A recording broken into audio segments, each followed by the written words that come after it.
Doutor José Otávio, seja muito bem-vindo. Prazer em recebê-lo aqui, doutor José Otávio. Obrigado, Cláudio. Sempre é um prazer estar aqui fazendo o programa contigo e obrigado pelo convite. Muito bem. Vamos começar falando aí sobre uma questão de um porteiro, doutor José Otávio, que mandou para a gente aqui falando o seguinte: trabalho como porteiro há 2 anos e já faz uns 2 meses que o síndico, toda sexta-feira, manda eu fazer manutenções pelo prédio. Isso não é desvio de função? Ele pergunta como um porteiro fazendo manutenções pelo prédio se ele tem algum direito. Vamos lá. Isso é uma grande confusão que os trabalhadores fazem, né? Primeiramente, respondendo a pergunta, não é desvio de função. Por que não é desvio de função? O que é o desvio de função? Desvio de função, o trabalhador... Vamos pegar o exemplo desse telespectador. Foi contratado para porteiro e, eventualmente, ele é chamado para fazer outras atividades. Isso não é desvio, isso é acúmulo de funções, que são coisas diversas. O que é o desvio? O trabalhador foi contratado como porteiro, ele deixa de fazer a função dele e é desviado permanentemente para outra função, para fazer como auxiliar de manutenção. Aí seria um desvio. E o que traria de direitos para esse trabalhador? Ele seria enquadrado na função de auxiliar de manutenção, receberia o salário de auxiliar de manutenção e os demais benefícios dessa função. Mas e o que é o acúmulo de função? É o que ocorre com esse telespectador. Ele é porteiro e uma vez por semana ele faz uma outra atividade, atividade de auxiliar de manutenção. Então ele está acumulando a função de porteiro e acumula com a função de auxiliar de manutenção. Qual é a diferença? Ele vai ter direito a um plus salarial, ou seja, o salário dele de porteiro e, como ele está acumulando com outra função, um direito ao plus salarial, ou seja, um aumento salarial em decorrência de uma nova função que vem sendo atribuída a ele. Perfeito. A gente tem uma outra pergunta também de uma aposentadoria por invalidez. Fui aposentada por invalidez há 1 ano e a empresa se nega a dar baixa da minha carteira de trabalho. O que ela pode fazer, doutor? Ela não pode fazer nada, porque a empresa está absolutamente correta. O que acontece? Todo trabalhador que é aposentado por invalidez, essa aposentadoria é uma aposentadoria precária. O que significa isso? A qualquer momento, o órgão previdenciário, o INSS, pode rever essa aposentadoria. Então, quando o trabalhador é aposentado por invalidez, o contrato de trabalho dele não é extinto, o contrato dele é suspenso. Então, a empresa não pode dar a baixa na carteira de trabalho dele, porque ele continua com o contrato de trabalho em vigor, mas suspenso. A única coisa que muda é que ele poderá sacar o fundo de garantia, porque é uma das hipóteses de saque do fundo de garantia, mas a empresa está correta, não pode haver a baixa do contrato de trabalho. Perfeito. Bom, essa outra pergunta é o seguinte: trabalho há 10 anos na empresa e tenho plano de saúde. Fui despedida ontem com aviso prévio indenizado de 60 dias. Não quis ficar com o plano, pois achei muito caro, mas tenho umas 10 consultas já marcadas no plano entre abril e maio e fiz bariátrica. Tenho direito de manter essas consultas já agendadas? A empresa diz que não, uma vez que o plano foi cancelado no dia que foi despedida. A empresa está correta? Não, a empresa está completamente errada. O que acontece? Isso é um direito que os trabalhadores pouco sabem, desconhecem esse direito, né? Sempre quando o trabalhador é despedido sem justa causa, através do aviso prévio indenizado, que vai ser de 30 dias ou até 90, dependendo do tempo que ele tiver de contrato de trabalho, todos os efeitos do contrato de trabalho serão projetados até o último dia do aviso prévio indenizado. Então, nesse caso, essa trabalhadora tem 60 dias de aviso prévio indenizado, o plano de saúde dela, sem custo nenhum para ela, tem que ser válido até 60 dias, até o último dia do aviso prévio indenizado. Então, independente da concordância da empresa, o plano de saúde tem que ser válido até os 60 dias de projeção do aviso prévio indenizado. Se ela tiver consultas e essas consultas forem canceladas, ela tem que buscar um advogado trabalhista, porque isso é uma ilicitude da empresa e dá direito desta empregada a buscar uma indenização por danos morais. Perfeito. Essa outra pergunta aqui diz o seguinte: fui despedida em março desse ano. Ontem descobri que estou grávida de 3 meses. Avisei a empresa que mandou eu retornar, pois irá me reintegrar. Não quero ser reintegrada, pois era muito humilhada na empresa. Se eu não voltar para a empresa, eu perco meus direitos? Isso é um tema bem polêmico, né?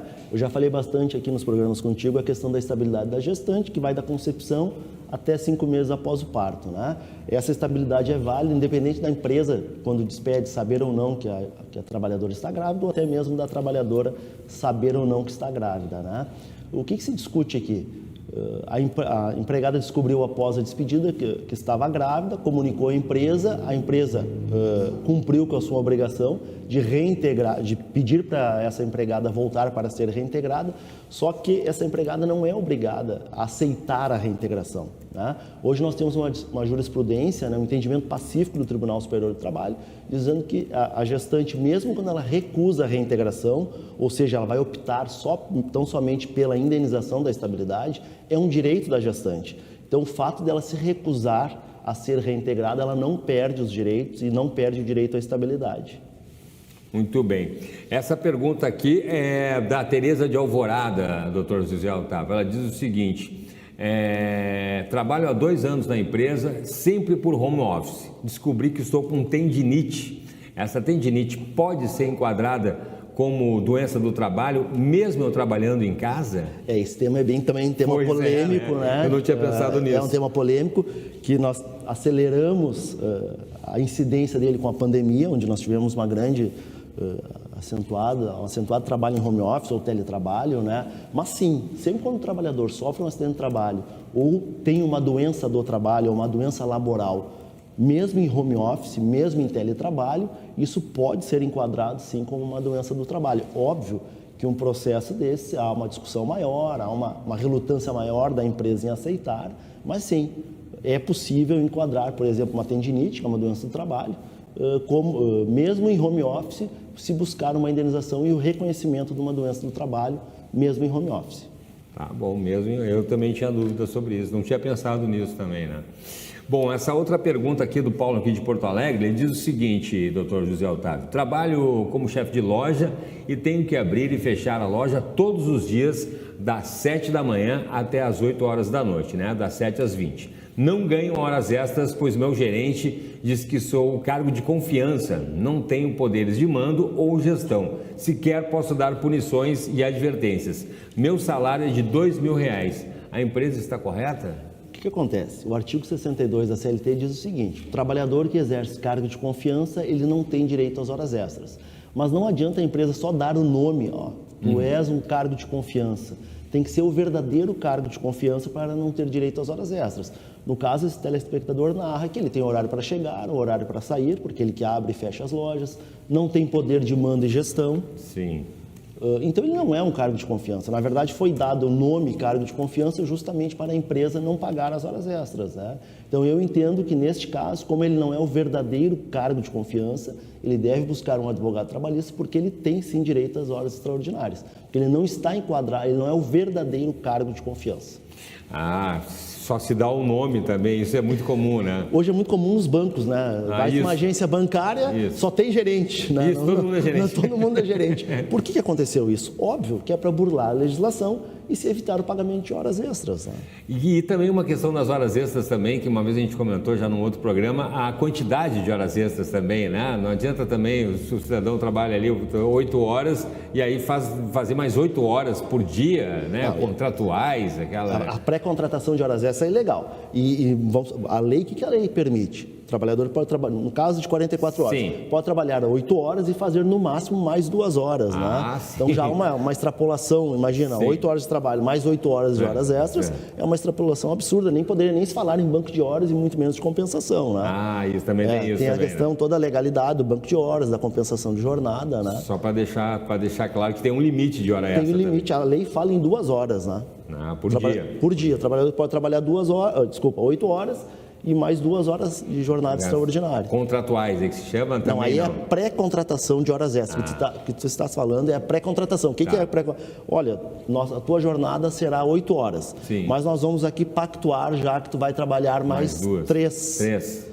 É uma forma de tentar também burlar o pagamento da jornada extraordinária. Eu já passei por Porque isso. O que acontece? A jornada extraordinária, ela tem normalmente nas convenções coletivas vai ser 50% a mais. A partir de mais 2, 100%. Então, muitas vezes, o empregador, o que ele quer? Ele quer burlar esse acréscimo. Não, tu vai trabalhar 8, mas nós vamos pré-contratar aqui mais 4, por exemplo. Uma tentativa de minorar o custo da hora extra, né? É bom conversar com um especialista, porque às vezes o sujeito acha ali que está fazendo um baita de um negócio, na verdade... Saindo prejudicado. Está saindo prejudicado e está agindo contra a lei ali também, inclusive, né?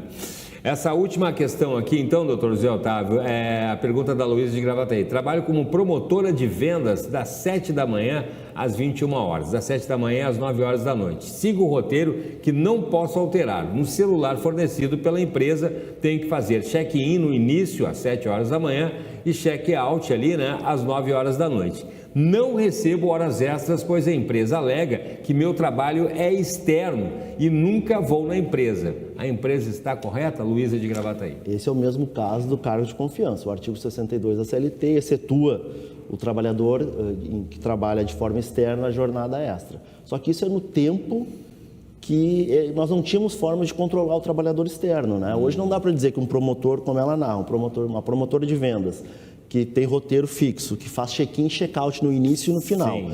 É óbvio que ela tem controle de jornada, né? Claro. Então, essa trabalhadora, se ingressar na justiça, hoje a nossa jurisprudência é pacífica, né? Promotor de vendas que faz check-in e check-out, tem controle de jornada e tem direito à jornada extraordinária. Então, a empresa que insiste em dizer que o promotor de vendas não tem direito à jornada extraordinária está equivocado e essa trabalhadora na justiça consegue receber pela jornada extraordinária trabalhada.